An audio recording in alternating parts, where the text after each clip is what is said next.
Hello and welcome to the NFL Survivor Pool video for week number 9, brought to you by Pool Genius. My name is Stephen Andress, coming to you from Bourbon Country. My co-host is Jason Lisk, the lead analyst at Pool Genius, coming to you from just down the road at Arrowhead Stadium, home of the Kansas City Chiefs. And in this video, we are going to look at all the potential options for Survivor Pools in week number 9 after a week of carnage in week number 8. We'll look at the biggest favorites, the second-tier favorites, potentially some contrarian picks, how they stack up in terms of future value, who's going to be the most popular. But before we get to that, we want to thank all of you for the success of this video. We had 400 likes on last week's video. Hit that like button, hit the subscribe button. Let us know in the comments who you are picking and why in week number 9, beg your pardon, NFL Survivor Pools. The challenge is 500 likes this week. Goes a long way to helping us get this content out there. If you feel it is valuable and could help other people, it goes a long way. So thank you in advance for that. And thank you for all the success of this video to this point. Jason, as we get started for week number 9, we always take a look back at the week prior. And, you know, for me, my blanket strategy for the first half of seasons over the past few years of Survivor Pools was to just fade the most popular team no matter what. You talked me out of it last week in this video, rightfully so. You hammered the Colts and said if you have them, use them despite their popularity, and you were dead on, my friend. You got a pretty much a best case scenario outcome with 2 other big favorites and popular teams losing. Half of my pools have been wiped out. I had a pool with about 7,000 left. We're down to 3,900. That was a pool that had 110,000 remaining. The Circa pool got half of their entries wiped out last week, going down from about 4,400 to 2,200 left for that $18 million prize. So hat tip to you and your team, sir, for just being flexible when it comes to the strategy week in and week out and looking deeper than just the surface level of who's the most popular team. And the Colts were that example last week. Yeah. The thing with the Colts last week is, hey, they were probably the best EV play across the board. You know, they had high popularity, but it wasn't extremely high given their 2 touchdown status. And you knew that it was somewhat capped, like people had used them. And so you weren't going to catch like unexpected like surprises or steam in most pools. You could probably count on 65% or more of the pool being on other teams. And you could probably count on a fair amount of that being on Atlanta and Cincinnati, in addition to, you know, a little bit of Chiefs, a little bit of Eagles. And so you had the opportunity where you just needed one of those teams, honestly, to lose, and you caught both. But that's kind of the thesis of the play is you had the better cards, and it's fine to play them at a little higher popularity because Atlanta closed the gap a fair amount. And so it was a good play to make. You know, it takes fortune. You know, a couple weeks ago, you could have taken Indianapolis in week 5 when everybody got wiped out. And then you wouldn't have had them, and maybe you settle on Atlanta, and you're out now. The people that used Detroit in week 5 had Indy. People that used Minnesota in week 5 had Indy. People that used Las Vegas in week 6 probably had Indy. And so those are the decisions you never know what'll work out, and those are probably the ones that worked out in this case.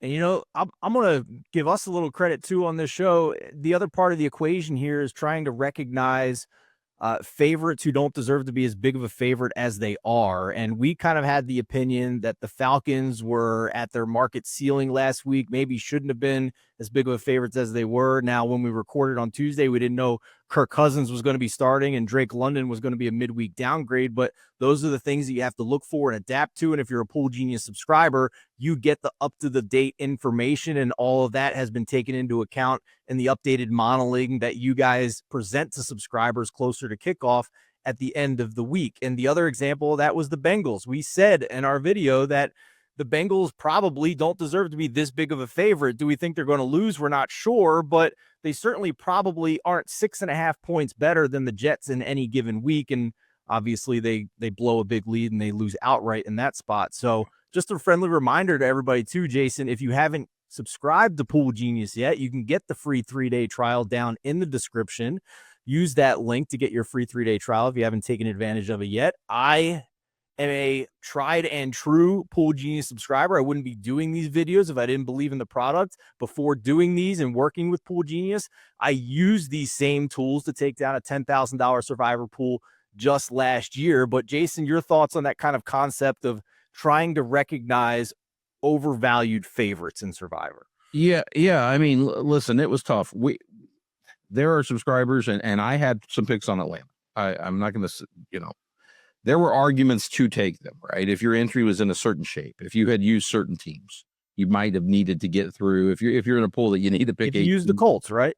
Yeah, and if you use the Chiefs the week before, and you'd use the Colts, and by the way, you need to make 2 picks a week starting in a couple weeks. Like you probably need to try to get through with an Atlanta.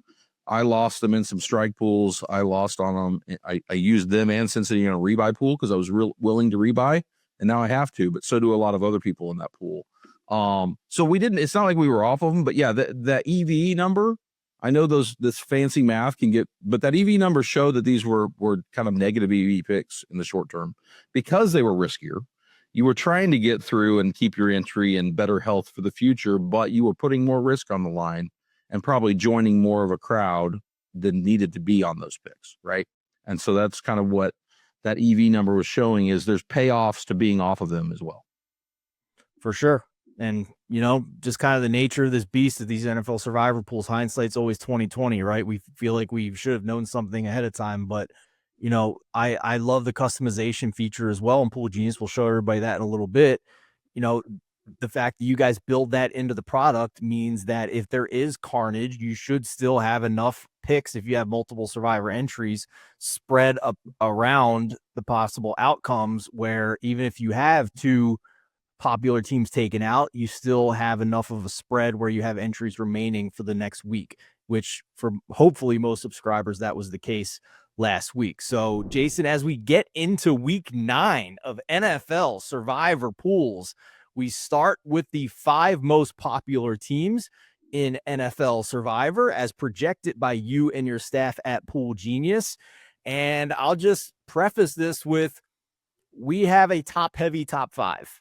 You'll see by the percentages, there are 3 teams that will be very popular, and then there's everybody else. So when you hear the percentages of number 5 and number 4, that's why. So let's kick things off here. The 5th most popular team in NFL Week 9, as projected by Pool Genius, is the Baltimore Ravens, playing on Thursday Night Football on the road against the Miami Dolphins. Now, we'll see if the Ravens play some more reindeer games with quarterback after saying Lamar Jackson was a full participant last week and then it getting leaked he was actually just running the practice squad or the scout team. We'll see. But again, all indications, at least at this point in the week, is Lamar Jackson will come back from injury in this game against the Dolphins. And that's why the Ravens are a 7.5 point favorite as we record on Tuesday afternoon, but only a pick popularity of about 3%. Still enough, though, to crack the top 5 in week number 9. Jason, number 4. Yeah, I don't know that I've seen a week where I projected to hear or have seen the numbers come in so low on 4 and 5. But we've got also the Detroit Lions at 3% as an 8.5 point favorite versus the Vikings, sometimes 9. They're in that range, below a double-digit favorite right now.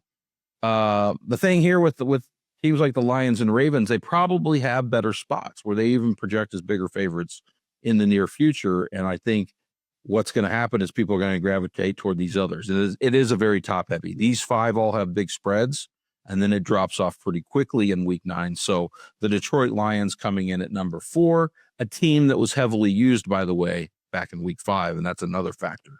People don't generally have the Lions available, and those that do are probably saving them for a bigger spot. Number 3.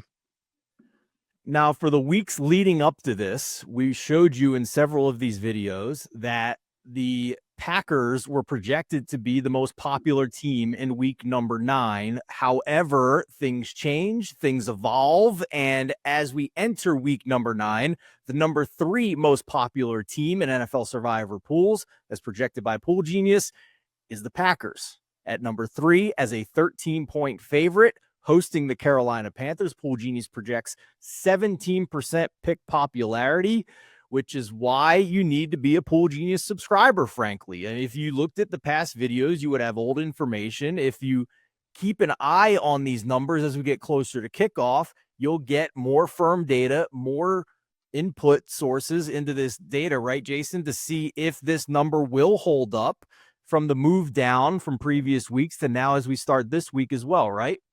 Well, I mean, they haven't been number one, but I want to clarify here. We've had the team that is still number one has been our top Sorry, project. a heavier number two. I should correct Yes, myself. they've A been number heavier number two. two, They have been number close to two. number one. We have lowered them because what we're seeing early on here is that, well, what's happened is the Titans continue to get worse and worse. The Chargers line continued to go up and up, and by the time we got to this week, they were a double-digit favorite. Well, people are going to use the Chargers as a double-digit favorite and maybe come off the Packers a bit. So I think there's people that don't have to use them. So yeah, that's number two is the Chargers, right? They were third. They're now a 10-point favorite. We think they're going to get into the mid-20s. You could see some pools where they cross 30, right? There could be enough people that in some pools that either don't have the Rams or want to save them that you might see that. But I think generally speaking, you're going to see the Chargers check in the second position because they're generally available. We saw the Packers get used heavily a couple weeks ago, back in week 6. The Chargers are pretty much available. The only spot they've had was that Giants loss, so they really haven't been a survivor factor yet. And the number one most popular team for NFL survivor pools in week number 9, as projected by Pool Genius, the Los Angeles Rams, a 14-point favorite as we record here Tuesday afternoon at home against the New Orleans Saints, with a projected pick percentage at 49%. I can't think of another team that was this high at any point this season. I think we had the Chiefs one week over 40%, but nobody close to 50% at this point in the season. So that's going to make the discussion interesting as to whether you want to burn the Rams here with potentially close to half of your pool, or if you want to go for one of these other big favorites. We have 2 other double-digit favorites this week with the Chargers and the Packers. We'll talk about all the future value as well with the secondary favorites for week number 9. So that's where we're at, Jason. Let's pull up the data grid for week number 9 and start to handicap this thing. We'll sort by popularity first so everybody can get a nice little visual here of the 3 big favorites. There they are, the Rams, the Chargers, and the Packers. And then we have a couple of more favorites that are more than a touchdown favorite with the Lions and the Ravens. We'll get to them in a minute, but I think we start here, right? I mean, the Rams are by far the biggest favorite. They're the only one that have made it at this point in the week to 2 touchdown favorite status. Packers are starting to move that way. It's been nothing but Packers money so far this week, going from 10.5 on the look ahead up to 13. We'll see if it gets to 14. And then the Chargers have moved to about a 10-point favorite. There was actually some Titans money earlier this week to move this to 9.5 in some spots, but it's moved back with some more Chargers money coming in, getting them back to about a 10-point favorite. You can see if we sort in that first column, Jason, those are the win probability odds put together by the Pool Genius models, and you can compare them right in the column next to it with the betting market odds for each of those teams. And what stands out to me is that you guys are slightly lower than market on the Rams at this point in the week, slightly only 2% lower on the Chargers.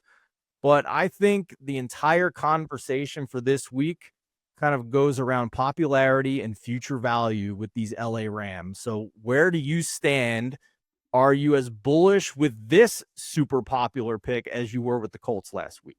No, not quite on the Rams. So here's the thing is, what are your other options and how popular are they? And there's a big difference between having a team that could eat up 50% of the pool, right? Last week you didn't like, we had the Colts. The Colts are more like the Packers this week, a team that was already heavily used. And so you're not going to catch extreme steam on the Packers, right? So I am like, the Rams' future value is such that, yeah, there aren't a ton of great, ton of spots, but there are spots where if they're going to be low owned because everybody uses them this week, they'd be nice to have. Like week 13 might be a low owned relatively spot where you're going to get popularity on some other picks, including this Chargers team. And so that's one to keep in mind. So I kind of like,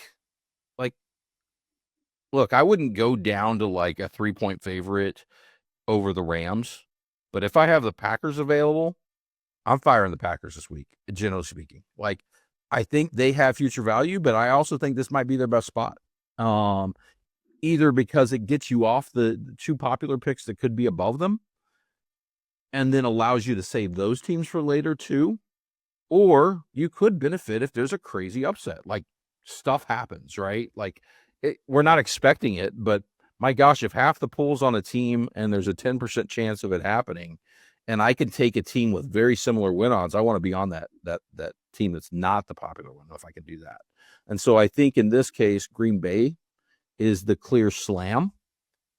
If I have a bunch of entries, I'm saving them on some. But if I'm down to one, and a couple weeks ago when we talked about the Rams Green Bay gauntlet, right? We talked about taking them in reverse order, taking the Rams against the Ravens when people didn't want to take them, and then coming back. This is why you do that, because you set yourself up to maybe benefit. We don't think the upset's happening, but it's in play that your pool gets wiped out. And even if they don't lose to the Saints, which they probably won't, right? You still are one of the teams that have one of the 5 best teams in the league, in my opinion, left in your back pocket for maybe a tougher week down the road. So what I would encourage people to do at this point in the season as well is use these Pool Genius tools and pull up that season view, if you wouldn't mind, Jason. Yeah. And you can kind of just hit the week number at the top of each column, and it'll sort for you who the big favorites are for that week.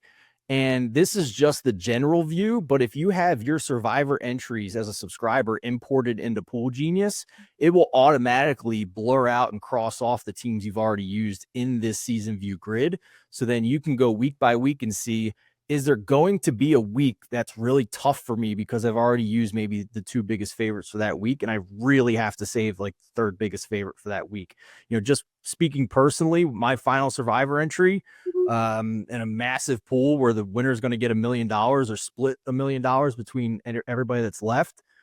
I happen to have a week coming up where I probably need to have the Rams, because that week there are 2 other favorites that are bigger favorites than the Rams, but I've already used them.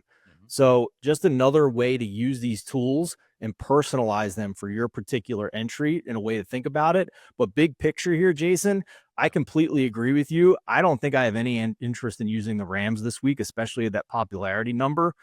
Again, not because I think they're going to lose, but because I then, if I get through this week with 2 other massive favorites as options, have them in my back pocket.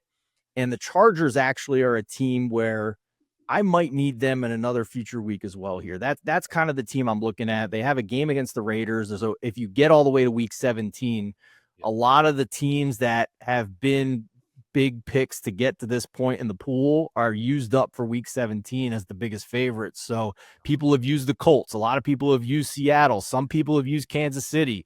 You can see it right there. A lot of people have used New England at this point. Like, you might need the Rams really bad if you make it to week 17. So that's another thing to think about, Jason. And here's the game theory aspect of that. Yeah. Taking in, let's say we've got it at 66% now. That number could go up or down, right? At Atlanta. I think they'd be the favorite as long as Stafford's healthy, right?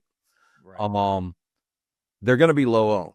Like, you're going to go into that, and everybody else is looking at the same situation, and they're out of options. But they all may be on like a 65% team, and there's 30% of the pool on them. Well, you want to be on, if you can catch 66, 65% on a low-owned team, that's how you smash and win pools, is when 30% is on a team that has like a 1 in 3 chance of losing. Like, that's the odds you want. So, yeah, that's what you're setting up. You also look at the Rams. And yeah, there's no other spot that's like this where they're going to be a 2-touchdown favorite right now. But they are a projected favorite in pretty much every week of like 60 to 65% or more, which means field goal, 5 points here or there. Well, that means a lot of spots where they can benefit from an injury, right? Where they'll catch like that team that maybe, if Baker's out, or if like suddenly it becomes that spot that, I have the Rams, other people don't. And now they are a favorite of 8, 9 points, right? And so that's the other thing, is because they have so many spots. Anyway, yeah, I think they're mostly a save. I'll probably sprinkle them on a few entries because, like I said, I don't think you go all the way down to like the 3-point favorites. So if you're playing like 4 or 5 teams this week, if you have enough entries in play, you probably want a few Rams, but I definitely want to be way underweight Rams. Last note I have about that Rams situation is you mentioned week 17 at Atlanta where you might need them. Yep. That game is also Monday Night Football, where you would then have the final game on the slate, knowing, and you can hedge going into the final week. So you'll know how many people are left in your pool after all of the Sunday results going into your Monday night game, figure out if you want to hedge on the opposite side of that, maybe be able to middle if you just take the Falcons to cover as underdogs, where you can survive if the Rams win, and if the Falcons cover, you get some money on top of it. And then if the Rams get upset and lose, you still get some money on top of it as well, just hedging the expected value of your entry, or at least whatever percentage you're comfortable with hedging the expected value. So that's the other nice nugget, that game being on Monday night, Jason. Yeah. Yeah, that definitely could come into play depending on the pool, right? I mean, we that's how all you got to do is flash back to week 17 last year. And that's pretty much like how it looks this year is how it played out. And what happened was the Giants went in the tank. The Colts suddenly became like a 7-point favorite. Everybody jumped on the Colts because they were Mr. Team available. And if you had the teams like the Rams and the Chargers and those other teams that were favored by a similar amount, suddenly you had game pool winning potential. And that's how it played out for those that were able to stay off the Colts in week 17. Before we move on to the second tier of favorites, we always talk about whether any of these teams scare us this week as potential upset options. Just, I'll let you give your take as well, Jason. None of these teams scare me as potential teams that are going to lose from these 3 biggest favorites. A couple reasons why. Saints are starting a rookie second-round quarterback who Tyler Shuck was very sensitive to pressure in college, and he's facing a team with a top 10 pressure rate and top 5 pass defense by EPA and success rate in the Rams. The Panthers are getting faded heavily in the betting market, partially because of a lot of injuries coming out of that last game against the Bills. We'll see how serious they are. It could have been a situation where they were just getting blown out, so they wanted to play it safe with some of these. So we'll have to wait and see on injury reports. But Bryce Young was still 3 times DMP last week, which probably makes him 50-50 at best to start this week. Coming back from that, their stud, number 2 PFF graded defensive tackle Derek Brown left the game. They have cluster injuries on the offensive line as well. So, I mean, this is an amazing spot for the Packers and Survivor, it looks like. And lastly, the Titans have injuries as well. I mean, they're already a dumpster fire. Cam Ward has been horrendous by advanced statistics, and they're missing their best player on defense as well. So until the Titans show a pulse, I'll at least say it's a road game for the Chargers, and in a vacuum, I guess that's concerning, but this is the deadest team I've seen post-pandemic in the NFL. So do you have any concerns with any of these 3? I mean, outside of it's the NFL and crazy stuff happens, not really. I mean, like the Titans the trade deadline is early next week, right? Right after week 9 games. So, I mean, there's also the possibility you get some inactives that are like on the block guys for the trade deadline, right? Or they're on the way out the door. I mean, there could be all sorts of stuff going on this week with the Titans and with some of these bad teams right ahead of the trade deadline too. So, no, I think, you would take an upset if you were off that team, but I'm not playing as if these teams are going to result in upset. I think the risk is further down the board. The risk is not being on any of them. I don't think you want to get cute. I think you want to pick. You don't want to be like down there on Jacksonville this week. I think there are much better spots than to take Jacksonville or Dallas this week when you have this many like big favorites on the board, splitting the popularity somewhat. Yeah, so stay tuned for the end of the show. Jason and I will give you our top 3 picks for this week in week 9. Spoiler alert, I think we're both going to have the Packers and Chargers in that top 3. In what order? We'll see if we agree or not. And the last note about the Titans, they've already started looking to trade pieces. They traded Roger McCreary to the Rams this week, a cornerback. So now they're even more thin at that position on defense with L'Jarius Sneed on IR. So I think 3 slam dunk picks there. It's just a matter of whether you want a game theory or not, and plan out the rest of your route potentially for the season. We do still have two other teams that are more than a touchdown favorite, though, this week, Jason. Now, just because two of these in this tier lost last week doesn't mean it's going to be the case again this week. So we need to talk about the Lions as between 8.5 and 9.5 point favorites, depending on what sports book you're looking at. If that sports book's trying to protect against teaser money, they're playing the Minnesota Vikings, who just cannot get over their quarterback deficiencies. It looks like JJ McCarthy is going to make his return for this game. The Lions are coming off a bye. We'll see how many of those defensive backs who have been injured in recent weeks come back healthy and able to play this week. The other is the Ravens. Again, we'll see whether or not Lamar Jackson is for real playing this week after the head games and the reindeer games last week. As we record on Tuesday afternoon, it's out to 7.5. Couple spots where I saw it touch 8 for Thursday Night Football against the Dolphins. We don't have any popularity concerns here, Jason, with these two teams, which is nice, but I'll at least start with, I at least have some mild concerns picking the Ravens in this situation, even though it is the Dolphins, for a couple of reasons, right? It's a quarterback coming off of injury, even if it is Lamar. It's a short week. It's on the road. And the Ravens defense is still questionable, right? I mean, they still have cluster injuries on the defensive line. So would you agree of the two, this is the one that probably would concern you more? From a who will win perspective, yes. From a game theory perspective, I think it's the opposite. From a like strategic perspective, I think Baltimore's the better pick. But we can talk about, I guess I can talk about why that is. I think Detroit's been used more, right?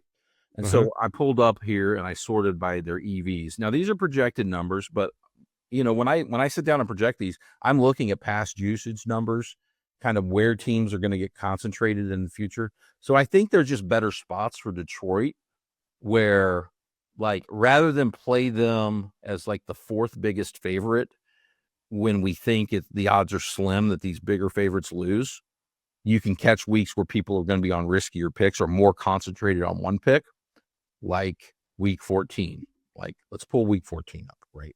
And so you see, I'll go by win odds to start. And we see Tampa way out in front, Detroit at 76 at home against Dallas, right? That Detroit offense in a month against the Dallas defense. And we think Tampa is going to catch like 40% plus of the popularity. Because people will have used Buffalo. They'll have used Green Bay. They'll have used Detroit. They'll have used Kansas City. They'll have used Denver, right? And so where are people going to end up? I don't think I'm being like crazy in saying they're going to end up on Tampa. Well, would I rather use Detroit in this spot, or would I rather use Detroit at low ownership when close to half the pool's on Tampa at home against New Orleans in a month? Probably the latter. Whereas I think the Ravens have some popular spot. The Ravens haven't really been used because Lamar's been out. And they haven't really won games. They haven't won games. So the week 12 and 13, they're probably going to be among the top picks, and they're going to be popular, and they're going to be a solid pick. But this is at least a contrarian spot because there's hesitancy, because it is a Thursday night game.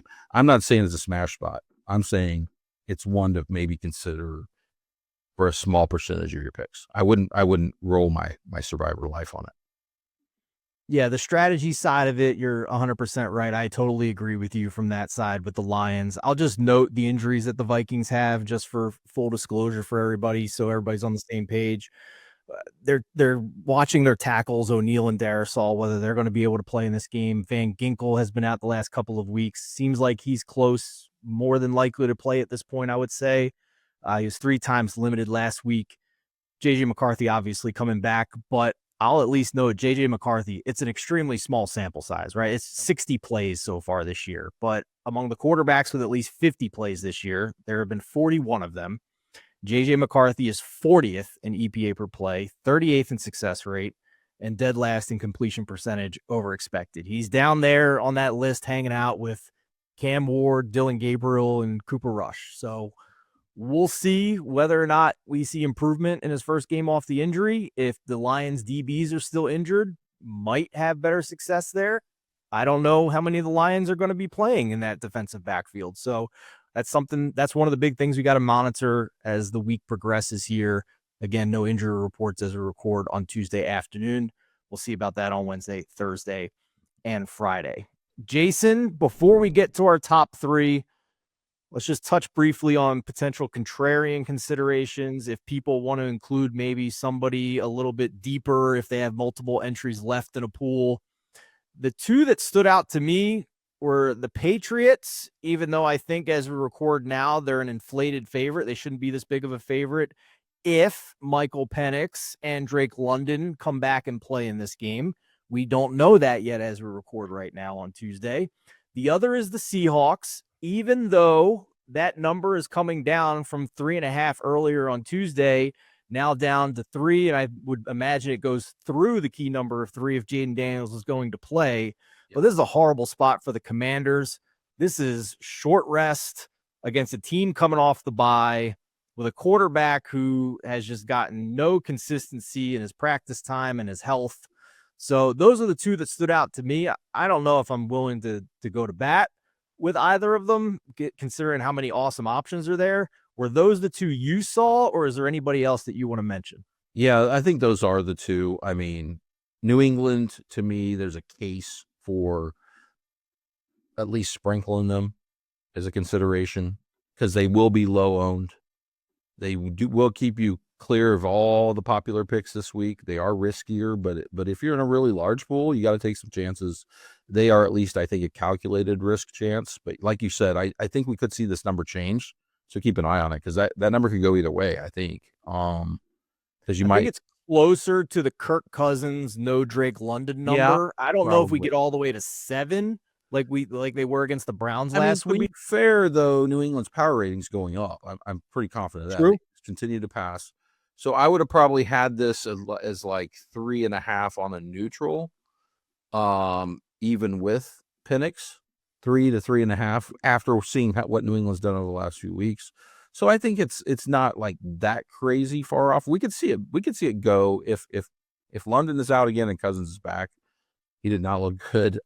This could get to 6 or 6.5, I think. The Seattle one, I think if you catch Mariota, I think this is this one's mostly pricing Daniels out. I think, right? Is that where you see it? Yeah, it'll be under the key number as you noted if Daniels plays. I think. Yeah, I checked the market rating a couple of weeks ago when Daniels was in, and these two teams were basically only about a point apart in the consensus market ratings. I think pick him if he's healthy, but we don't know that he's healthy. Right. I think, there's conflicting reports. Adam Schefter went on a podcast on Monday and said he didn't think he was going to play, but then there was a report out of the Commanders camp this week saying that he is going to practice on Wednesday, but we saw with Lamar Jackson last week, not every practice participation it means you're going to play. So we just have to wait and see with this situation. But if Jaden does not play, I think we're on the other side of 3 here. Yeah, I agree with that. I think it'll go up. Now, that said, I still think there's more risk, obviously more risk in these games. How you don't want to go out getting too cute when you've got huge favorites on the board. And these teams have value in the future. Like Seattle is playable in the very near future. New England's playable in the very near future. And so, you're saving some maybe, but you're not saving like a ton by taking them instead of like the Chargers, right? So I'll have to think about it. Like, again, my position would be if you're playing a lot of picks, I want to diversify a little bit and I might catch one of these two with a sub 10% of a portfolio. But if you're down to a few entries, I'm probably not playing. Yeah, to steal a term from just like betting against the spread perspective, the Seahawks and the Patriots for me at this point are big bet on teams where I don't think their rating has gotten completely out of control. Still think there's a little bit of value in there. I only got more bullish on the Patriots when Drake May showed me he can ball out against a good defense in the Browns last week. So that only encouraged me some more. And the Seahawks, I already had bet weeks ago to win the NFC West at better than 3-1 odds. I think they're in the mix. I don't think the Rams are a runaway favorite for that division. Could be wrong about that, but I still think they're going to be a double-digit win team when the regular season is over. So I'm very high on both of these teams. Don't know if they're going to get into my top 3, Jason. We've reached that point in the show, so it's time to make some decisions. We'll see if any of these contrarian options get into your top 3. but I suspect I already know 2 of your top 3 based on the big conversation we had this week about the double-digit favorites. Yeah, I mean, my top 2 are Green Bay and the Chargers, and it's honestly a pretty close call, I think. I'm probably using more Packers, but it's probably gonna be close to even. Like, it's not gonna be that big a difference, because I think what you lose in a little bit more risk with the Chargers, just because it's on the road and all that stuff, so their win odds are around 80. You gain in a better future value, I think. But they both have good spots, but I think the Packers will be at even lower ownership. So I think there's a trade-off there. I think the Packers are the better EV play now. And so I'm going to make them number 1. If you got them, probably heavily think about using them. You may not have a single spot better than this. Chargers 2.